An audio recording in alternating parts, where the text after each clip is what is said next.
When my wife, Laura, texted that she was staying at her dad's place for a week, I didn't think much of it. Her father had been feeling unwell lately, and she was very close to him. I replied with a quick, "Take care, give him my best," and went about my day.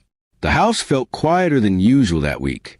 Laura often filled it with chatter, humming while cooking, reminding me to water the plants, or asking random questions just to hear me talk. I missed that energy, even though I tried not to dwell on it. 3 days later, I was working from home when I heard the mailman knock. He handed me a small, thick envelope addressed to Laura. I placed it on the kitchen counter, not thinking much about it. But as I sorted through the rest of the mail, I noticed something unusual. Another letter, this time addressed to both of us, from a law office. Curious, I opened it, expecting something routine like property paperwork. Instead, I found a formal document, an old deed transfer, and a note attached with Laura's handwriting. "We forgot this still exists." I stared at it for a moment, confused. It turned out to be a piece of land we had bought years ago, a small plot outside the city. We had dreamed of building a little weekend cabin there, but never followed through. The letter explained that the property needed renewal or it would return to the state's control. I smiled, remembering those early days when we used to talk about a place to escape together. For the first time in months, I felt a spark of something we hadn't felt in a while. Teamwork, maybe. I texted her right away. "Hey, did you see the mail? That land we bought years ago, it's still ours." She replied a few minutes later. "Oh, wow, I completely forgot about it.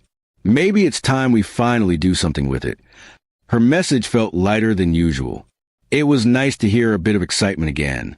For the next few days, we exchanged a few more messages about ideas, what we'd build, how we could plant a garden there, maybe even bring her dad to relax once he recovered.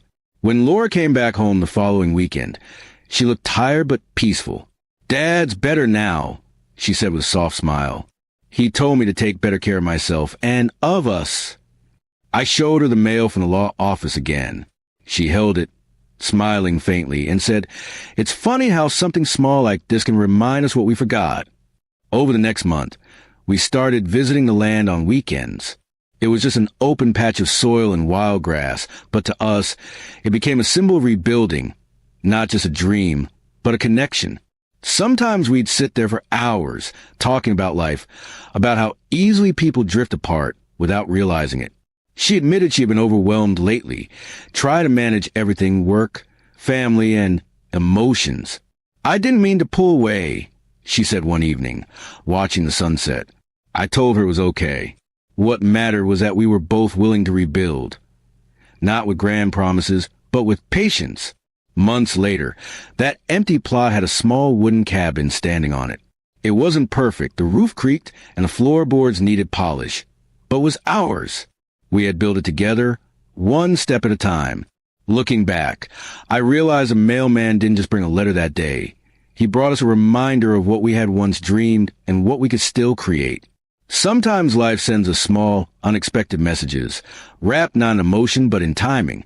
And when we listen carefully, we find that love doesn't need to be dramatic. It just needs to be renewed,